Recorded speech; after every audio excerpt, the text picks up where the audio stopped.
नमस्कार दोस्तों।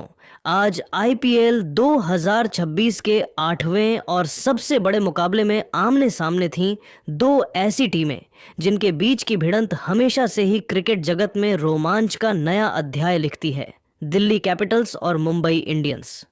दिल्ली के ऐतिहासिक अरुण जेटली स्टेडियम की उस तपती दोपहर में जब टॉस का सिक्का उछला तो किस्मत दिल्ली के कप्तान अक्षर पटेल के पक्ष में रही। अक्षर ने पिच की नमी और दोपहर की परिस्थितियों को भांपते हुए पहले गेंदबाजी करने का साहसी और रणनीतिक निर्णय लिया। दिल्ली के अरुण जेटली स्टेडियम की पिच भी आज अपनी पेचीदा प्रकृति के लिए चर्चा में थी। जैसे ही अंपायरों ने खेल शुरू होने का संकेत दिया, मुंबई इंडियंस की ओर से हिटमैन के नाम से मशहूर रोहित शर्मा और उनके नए जोड़ीदार रयान रिकल्टन की सलामी जोड़ी पूरे आत्मविश्वास के साथ मैदान पर उतरी। दिल्ली कैपिटल्स की ओर से गेंदबाजी का आगाज करने आए गोपालगंज के लाल मुकेश कुमार। रिकल्टन ने मैच की पहली ही गेंद पर अपनी मंशा साफ कर दी। उन्होंने मुकेश की एक लेंथ बॉल को भांपा और बल्ले के बीचों बीच लेकर एक सधे हुए और क्लासिक अंदाज में चौका जड़कर मुंबई का खाता खोला। इसी ओवर की चौथी गेंद पर रिकल्टन ने एक और कड़क और जोरदार चौका बटोरा, जिसने दिल्ली के फील्डरों को हक्का बक्का कर दिया।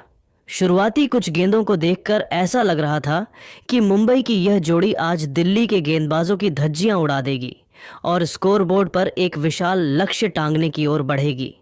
रोमांच का सिलसिला दूसरे ओवर में भी जारी रहा जब दिल्ली के कप्तान अक्षर पटेल ने गेंद दक्षिण अफ्रीकी पेस सनसनी लुंगी एनगिडी को थमाई। लेकिन दोस्तों, सामने हिटमैन रोहित शर्मा खड़े थे। रोहित ने आते ही एनगिडी की रफ्तार का बेहतरीन इस्तेमाल किया और लगातार दो गेंदों पर दो बेहद कलात्मक, नज़ाकत भरे और कड़क चौके जड़कर दिल्ली के खेमे में भारी हलचल पैदा कर दी। पूरा स्टेडियम रोहित रोहित के नारों से गूंज उठा था और मुंबई की पारी रॉकेट की रफ्तार से आगे बढ़ रही थी। लेकिन दोस्तों, क्रिकेट अनिश्चितताओं का खेल है और दिल्ली के गेंदबाजों ने जल्द ही पासा पलटकर मैच में अपनी पकड़ मजबूत कर ली। तीसरे ओवर में मुकेश कुमार एक अलग ही लय में नजर आए और उन्होंने अपनी जादुई गेंदबाजी का असली मुजाहिरा पेश किया। ओवर की तीसरी गेंद पर रयान रिकल्टन, जो अब तक काफी आक्रामक दिख रहे थे, एक और बड़ा शॉट खेलने के लालच में बड़ी गलती कर बैठे। उन्होंने मुकेश की एक गेंद को हवा में लहरा दिया और मिड ऑफ पर तैनात कप्तान अक्षर पटेल ने अपनी दाईं ओर डाइव लगाकर एक बेहद आसान लेकिन महत्वपूर्ण कैच लपक लिया। रिकल्टन के आउट होते ही मुंबई को पहला करारा झटका लगा। अभी मुंबई का खेमा इस शुरुआती झटके से संभल भी नहीं पाया था कि महज दो गेंद बाद ही मुकेश कुमार ने वो कर दिखाया जिसकी उम्मीद किसी ने नहीं की थी। उन्होंने युवा सनसनी तिलक वर्मा को अपनी चतुराई भरी गेंद से पूरी तरह छका दिया। तिलक ने गेंद को डिफेंड करने की कोशिश की, लेकिन गेंद बल्ले का ऊपरी किनारा लेकर हवा में उठी। मुकेश कुमार ने अपनी ही गेंद पर चीते जैसी फुर्ती दिखाई। फॉलो थ्रू में बाईं ओर झुकते हुए एक शानदार और हैरत अंगेज कैच लपक कर तिलक को बिना खाता खोले पवेलियन का रास्ता दिखा दिया। मुंबई इंडियंस की टीम, जो कुछ ही मिनट पहले मजबूत दिख रही थी, अब मात्र 15 रनों के कुल स्कोर पर अपने दो बेशकीमती और बड़े विकेट खोकर गहरे संकट और दबाव में आ चुकी थी। स्टेडियम में मौजूद मुंबई के प्रशंसक पूरी तरह सन्न और अवाक रह गए थे। अरुण जेटली स्टेडियम के स्टैंड्स में जब मुंबई के दो विकेट गिरने के बाद एक सन्नाटा सा छा गया था, तभी मैदान पर कदम रखा विश्व क्रिकेट के सबसे आधुनिक और खूंखार बल्लेबाज मिस्टर 360 सूर्य कुमार यादव ने। सूर्या का क्रीज पर आना ही दिल्ली के गेंदबाजों के लिए एक खतरे की घंटी थी। उन्होंने अपनी पहली ही कुछ गेंदों से यह स्पष्ट कर दिया कि वे आज केवल विकेट बचाने नहीं, बल्कि दिल्ली के गेंदबाजी आक्रमण की धज्जियां उड़ाने आए हैं। सूर्या ने आते ही मुकेश कुमार की एक तेज रफ्तार गेंद को अपनी कलाइयों के जादुई इस्तेमाल से एक शानदार, कलात्मक और कड़क फ्लिक शॉट खेलकर मिड विकेट बाउंड्री के बाहर 4 रनों के लिए भेज दिया। इस चौके ने न केवल मुंबई के खेमे में जोश भर दिया, बल्कि सूर्या ने अपनी आक्रामक मंशा भी पूरी तरह साफ कर दी। पारी का 5वां ओवर लेकर जब लुंगी एनगिडी वापस आए तो उनके सामने हिटमैन रोहित शर्मा चट्टान की तरह खड़े थे। रोहित ने एनगिडी की रफ्तार का भरपूर फायदा उठाया और अपनी सिग्नेचर क्लास दिखाते हुए लगातार 2 गेंदों पर 2 जोरदार और दर्शनीय चौके जड़े। रोहित के इन शॉट्स ने दिल्ली के कप्तान अक्षर पटेल को अपनी फील्डिंग रणनीति पर दोबारा विचार करने के लिए मजबूर कर दिया। स्टेडियम रोहित रोहित के नारों से गूंज उठा था और मुंबई की पारी अब फिर से पटरी पर लौटती दिख रही थी। लेकिन दोस्तों, असली रोमांच और रोंगटे खड़े कर देने वाला मंजर तो तब शुरू हुआ जब पावर प्ले के अंतिम यानी छठे ओवर में दिल्ली के युवा और रहस्यमयी स्पिनर विप्रज निगम को गेंदबाजी के लिए बुलाया गया। विप्रज अपनी फिरकी और उछाल के लिए जाने जाते हैं, लेकिन सूर्या के सामने उनकी एक न चली। सूर्या ने विप्रज की पहली ही फिरकी को बड़ी खूबसूरती से पढ़ा और एक बेहद जोखिम भरा लेकिन सफल स्वीप शॉट खेलकर बाउंड्री बटोरी। सूर्या का यह शॉट इतना सटीक था कि स्क्वायर लेग का फील्डर महज गेंद को सीमा रेखा के पार जाते देखता रह गया। जैसे ही पावर प्ले की पाबंदियां खत्म हुईं और 7वां ओवर शुरू हुआ, रोहित शर्मा ने अपना विकराल और रौद्र रूप धारण कर लिया। उन्होंने विप्रज निगम की एक फ्लोटी डिलीवरी को हवा में ही भांप लिया, अपने पिछले पैर पर थोड़ा वजन डाला और गेंद को सीधा साइड स्क्रीन के ऊपर से एक भीमकाय और गगनचुंबी छक्का जड़कर दर्शकों को झूमने पर मजबूर कर दिया। इस प्रहार की गूंज पूरे स्टेडियम में सुनाई दी। रोहित यहीं नहीं रुके। इसी ओवर में सूर्य कुमार यादव ने भी अपना जलवा दिखाया। सूर्य ने कप्तान अक्षर पटेल की एक आर्म बॉल को बड़ी चतुराई से पिक किया और घुटने टिकाकर एक दर्शनीय और गगनभेदी छक्का जड़ा। इन दोनों अनुभवी बल्लेबाजों ने मिलकर दिल्ली के स्पिन जाल को तोड़ने की शुरुआत कर दी थी और मुंबई की टीम अब एक विशाल स्कोर की ओर मजबूती से कदम बढ़ा रही थी। अरुण जेटली स्टेडियम की उस तपती दोपहर में जब रोहित और सूर्या की जोड़ी रनों की बारिश कर रही थी, तब ऐसा लग रहा था कि मुंबई की पारी अब पूरी तरह पटरी पर लौट चुकी है और दिल्ली के गेंदबाज असहाय नजर आ रहे हैं। लेकिन दोस्तों, क्रिकेट अनिश्चितताओं का खेल है और असली रोमांच तो तब शुरू हुआ जब 9वें ओवर में दिल्ली के कप्तान अक्षर पटेल ने खुद मोर्चा संभालने का साहसी निर्णय लिया। अक्षर ने अपनी सटीक लाइन और लेंथ से हिटमैन रोहित शर्मा को लगातार दबाव में रखा और अंततः अपनी एक चतुर, धीमी और बाहर निकलती गेंद पर उन्हें पूरी तरह छका दिया।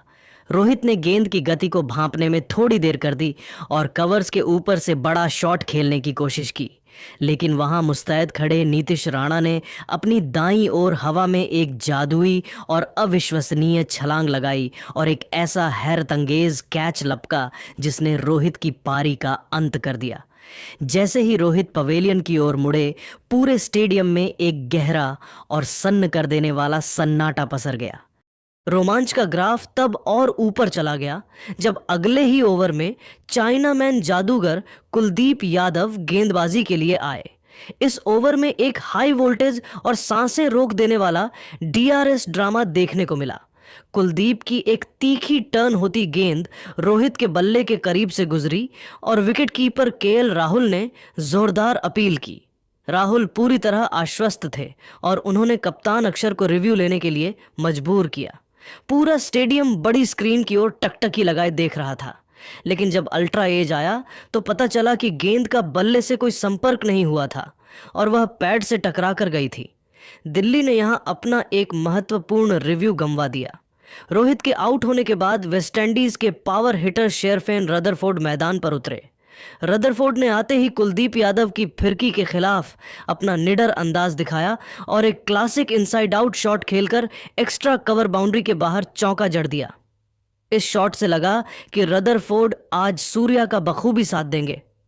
लेकिन दोस्तों, दिल्ली के स्पिन जाल का असली शिकार अभी बाकी था। 12वें ओवर में युवा स्पिनर विप्रज निगम ने एक बार फिर दिल्ली के लिए टर्निंग पॉइंट पैदा किया। रदरफोर्ड ने विप्रज की एक फ्लाइटेड गेंद पर अपना पसंदीदा स्लोग स्वीप खेलने की जोखिम भरी कोशिश की, लेकिन गेंद बल्ले के ऊपरी हिस्से पर लगकर हवा में बहुत ऊंची टंग गई। डीप स्क्वायर लेग पर मुकेश कुमार ने अपनी नजरों को गेंद पर जमाए रखा और बिना किसी गलती के एक सुरक्षित कैच लपक कर रदरफोर्ड की पारी का अंत कर दिया। 12 ओवरों की समाप्ति के बाद मुंबई इंडियंस का स्कोरबोर्ड 86/4 के एक संघर्षपूर्ण आंकड़े को दर्शा रहा था। मैदान पर अब केवल एक ही उम्मीद बची थी, सूर्य कुमार यादव। सूर्या 25 गेंदों पर 34 रनों की एक बेहद संयमित और जुझारू पारी खेलकर क्रीज पर चट्टान की तरह डटे हुए थे। उनकी इस पारी में अब तक 3 कलात्मक चौके और एक गगनचुंबी छक्का शामिल था। दिल्ली के तीनों स्पिनर्स कप्तान अक्षर पटेल, कुलदीप यादव और विप्रज निगम अब पूरी तरह से हावी नजर आ रहे थे और हर गेंद पर बल्लेबाजों का कड़ा इम्तिहान ले रहे थे। मुंबई की टीम अब एक ऐसे बेहद नाजुक और निर्णायक मोड़ पर खड़ी थी जहां से उसे एक सम्मानजनक और लड़ने लायक स्कोर तक पहुंचने के लिए सूर्या के किसी जादुई करिश्मे की सख्त और बेइंतहा जरूरत थी। जब मुंबई की पारी के 12 ओवर समाप्त हुए तो स्कोर 86/4 था और क्रीज पर मिस्टर 360 सूर्य कुमार यादव एक अकेले योद्धा की तरह डटे हुए थे। लेकिन दोस्तों, असली खेल तो अभी शुरू होना था। अरुण जेटली स्टेडियम की तपती दोपहर अब धीरे धीरे शाम की ओर ढल रही थी, लेकिन मैदान के अंदर का तापमान मुंबई इंडियंस के बल्लेबाजों के इरादों से 7वें आसमान पर पहुंच चुका था। जब पारी का 13वां ओवर लेकर यॉर्कर किंग के नाम से मशहूर टी नटराजन आक्रमण पर आए तो क्रीज पर मौजूद युवा सितारे नमन धीर ने उनका स्वागत किसी अनुभवी खिलाड़ी की तरह किया। नटराजन की एक सटीक लेंथ गेंद को भांपते हुए नमन ने बल्ले का पूरा मुंह खोला और एक कड़क, सपाट और बिजली की रफ्तार वाला सीधा चौका जड़कर स्टेडियम में मौजूद दर्शकों को झूमने पर मजबूर कर दिया। लेकिन दोस्तों, असली आतिशबाजी और रनों का सैलाब तो 14वें ओवर में देखने को मिला, जब दिल्ली के सबसे भरोसेमंद स्पिनर कुलदीप यादव गेंदबाजी के लिए आए। मिस्टर 360 सूर्य कुमार यादव आज अपने पूरे शबाब पर थे। उन्होंने कुलदीप की पहली ही फिरकी पर अपने चिर परिचित अंदाज में कदमों का बेहतरीन इस्तेमाल किया और गेंद को लॉन्ग ऑन के ऊपर से एक भीमकाय, गगनचुंबी और गगनभेदी छक्का जड़कर स्टैंड्स की दूसरी मंजिल पर पहुंचा दिया। इसी ओवर में नमन धीर ने भी अपनी बेमिसाल प्रतिभा का लोहा मनवाया। उन्होंने कुलदीप की टर्न होती गेंद पर एक अविश्वसनीय और हैरत अंगेज इनसाइड आउट छक्का एक्स्ट्रा कवर के ऊपर से मारा। इस एक ओवर ने न केवल दिल्ली के खेमे में खलबली मचा दी, बल्कि मुंबई इंडियंस की पारी में एक नई जान फूंक दी। दिल्ली के अरुण जेटली स्टेडियम की फिजाओं में उस दोपहर एक अलग ही बिजली दौड़ रही थी। जैसे ही 15वां ओवर शुरू हुआ और दक्षिण अफ्रीकी पेस सनसनी लुंगी एनगिडी अपने दूसरे स्पेल के लिए आक्रमण पर वापस आए, पूरे स्टेडियम का शोर 7वें आसमान पर पहुंच गया। पूरा मैदान एक सुर में सूर्या सूर्या के नारों से गूंज उठा था। सूर्य कुमार यादव ने बड़ी ही सूझबूझ के साथ एनगिडी की पहली गेंद को गैप में धकेला और तेजी से दौड़कर 2 रन चुरा लिए। इन 2 रनों के साथ ही सूर्या ने आईपीएल 2026 का अपना एक और शानदार कप्तानी और जुझारू अर्धशतक पूरा किया। उन्होंने अपना बल्ला उठाकर दर्शकों का अभिवादन स्वीकार किया और ऐसा लग रहा था कि वे आज मुंबई को एक विशाल स्कोर तक ले जाकर ही दम लेंगे। लेकिन दोस्तों, क्रिकेट की अनिश्चितता और नियति को शायद कुछ और ही मंजूर था। अर्धशतक पूरा करने की अगली ही गेंद पर इस मैच का सबसे बड़ा और निर्णायक टर्निंग पॉइंट आया। एनगिडी ने अपनी विश्व स्तरीय चतुराई का परिचय देते हुए एक बेहतरीन पेस ऑफ धीमी गति की गेंद डाली। पिच की धीमी प्रकृति के कारण गेंद उम्मीद से थोड़ा नीचे रही और लेग स्टंप की ओर अंदर आई। सूर्या ने इस पर अपना पसंदीदा पुल शॉट खेलने की पुरजोर कोशिश की, लेकिन गेंद की गति में बदलाव ने उन्हें पूरी तरह छका दिया। वे पूरी तरह बीट हुए और गेंद सीधे उनके पिछले पैड पर जा लगी। अंपायर ने बिना एक पल की देरी किए अपनी उंगली हवा में उठा दी। पूरा स्टेडियम सन्न रह गया। सूर्या ने हार नहीं मानी और तुरंत DRS का इशारा किया। उस वक्त पूरा मुंबई इंडियंस का डगआउट और स्टैंड्स में बैठे प्रशंसक अपनी सांसें थामे बड़ी स्क्रीन की ओर टकटकी लगाए देख रहे थे। लेकिन जैसे ही बॉल ट्रैकिंग पर 3 रेड्स उभर कर आए, मुंबई की उम्मीदों को करारा झटका लगा। सूर्य कुमार यादव 51 रन को भारी मन और धीमी चाल के साथ पवेलियन की ओर लौटना पड़ा। यह मुंबई के लिए किसी बड़े सदमे से कम नहीं था, क्योंकि सेठ बल्लेबाज का जाना डेथ ओवरों में भारी पड़ सकता था। सूर्या के आउट होने के बाद मुंबई की रन गति में थोड़ी गिरावट जरूर आई, क्योंकि नए बल्लेबाजों को तालमेल बिठाने में समय लग रहा था। लेकिन युवा नमन धीर और अनुभवी मिचेल सैंटनर ने मोर्चा संभाले रखा और सूझबूझ के साथ स्कोरबोर्ड को आगे बढ़ाना जारी रखा। रोमांच का ग्राफ तब एक बार फिर ऊपर चला गया जब 17वें ओवर में यॉर्कर किंग टी नटराजन गेंदबाजी के लिए आए। सेंटनर ने नटराजन की एक बाहर निकलती हुई लेंथ गेंद पर अपनी जादुई कलाइयों का इस्तेमाल किया और एक बेहतरीन, सटीक और दर्शनीय कट शॉट खेलकर बाउंड्री बटोरी।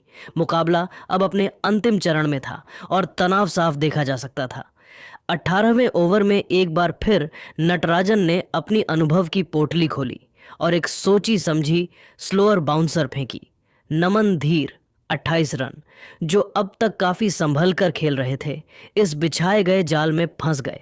उन्होंने गेंद की रफ्तार को भांपने में गलती की और पुल शॉट खेलने का प्रयास किया। गेंद बल्ले के ऊपरी हिस्से पर लगी और हवा में काफी ऊंची टंग गई। डीप मिड विकेट पर मुस्तैद खड़े ट्रिस्टन स्टब्स ने चीते जैसी फुर्ती दिखाई, अपनी दाईं ओर लंबी दौड़ लगाई और अंत में एक बेहद सुरक्षित कैच लपक कर नमन की साहसी और जुझारू पारी का अंत कर दिया। इस विकेट के साथ दिल्ली ने डेथ ओवरों में अपनी पकड़ और मजबूत कर ली थी। अंतिम ओवरों का सारा दारोमदार अब मिचेल सेंटनर और कॉर्बिन बॉश के कंधों पर आ चुका था। पारी का 20वां ओवर किसी थ्रिलर फिल्म के क्लाइमेक्स जैसा रहा, जिसकी शुरुआत एक हाई वोल्टेज DRS ड्रामे के साथ हुई। मुकेश कुमार की एक गेंद को मैदानी अंपायर ने वाइड करार दिया था, लेकिन कप्तान अक्षर पटेल ने तुरंत रिव्यू की मांग की। रिप्ले में साफ दिखा कि गेंद वाइड लाइन के बिल्कुल भीतर थी, जिसके चलते दिल्ली ने एक सफल रिव्यू हासिल किया और उस गेंद को डॉट बॉल में तब्दील कर दिया। हालांकि मुकेश की अगली 2 गेंदों पर कॉर्बिन बॉश ने अपना असली रौद्र और प्रलयकारी रूप दिखाया। उन्होंने मुकेश की गति का इस्तेमाल करते हुए लगातार 2 प्रलयकारी और कड़क चौके जड़कर मुंबई इंडियंस के कुल स्कोर को 162/6 के एक सम्मानजनक और लड़ने लायक आंकड़े तक पहुंचा दिया।